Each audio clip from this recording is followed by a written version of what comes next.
अस्सलाम वालेकुम रहमतुल्लाहि व बरकातुहू।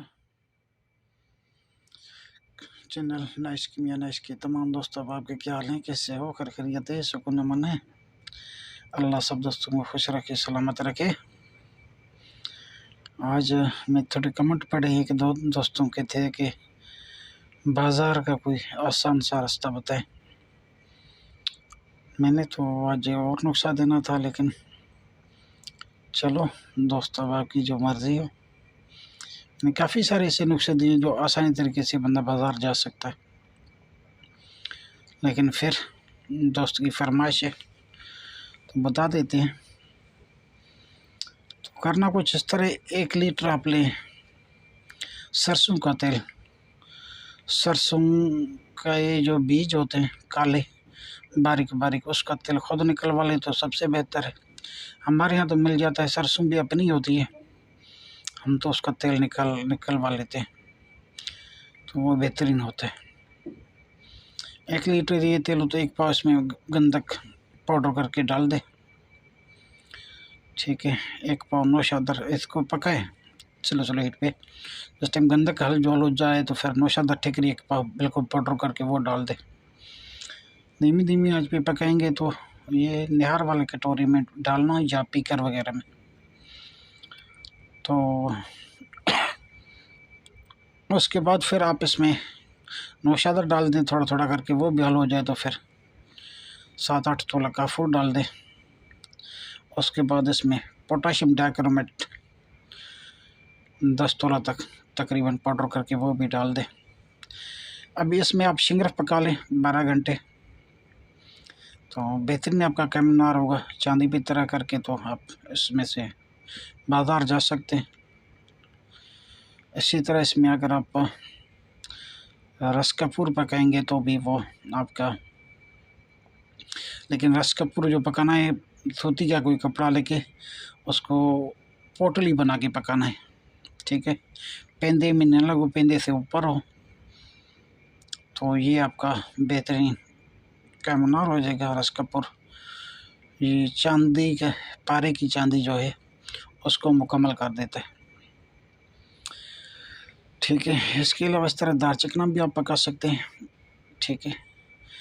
इसी तरह पोटली बना के आप मेंसल भी पका लें तो चांदी की तरह करके उसको निहार करेंगे तो वो उसमें से माल निकल आएगा, ठीक है। 4-5 ग्राम तक निकल आता है। इसके अलावा अगर आप इसमें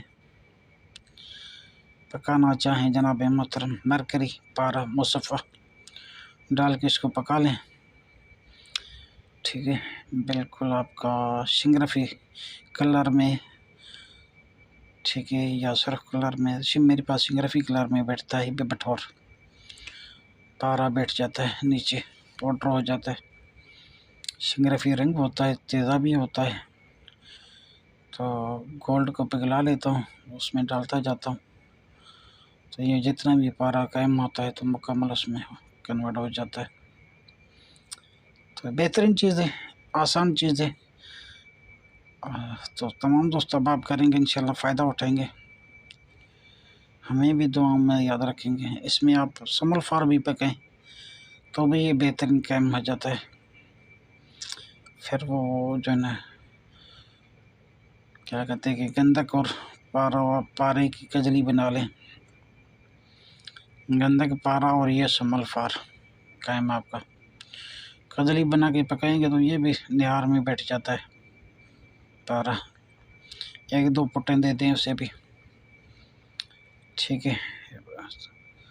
कजली बना के इसमें साथ वर्किया भी शामिल करना चाहें तो कर सकते हैं।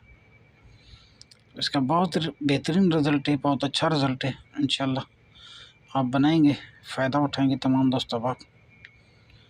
तो इसके अलावा और भी काफ़ी सारे रास्ते हैं। बहरहाल ये कच्ची चीज़ों से काम ये आसान है, काम पक्का है, क्योंकि गंधक आपको कायम नहीं करनी पड़ती, नौशादर आपको कायम नहीं करना पड़ता, और इसके या कोई भी चीज़।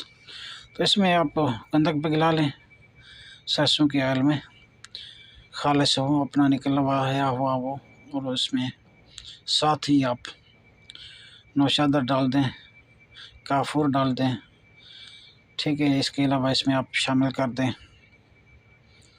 पोटेशियम डाइक्रोमेट, इसमें मरकर के डाल के पकाएं तो आपका काम यहाँ पे मुकम्मल है, पक्का है। बाकी चीज़ें भी पक्का काम है, ये सारे काम हो करता है, मुकम्मल हो जाता है। नाम में याद रखना, ठीक है दोस्तों। अस्सलाम वालेकुम रहमतुल्लाहि व बरकातहू।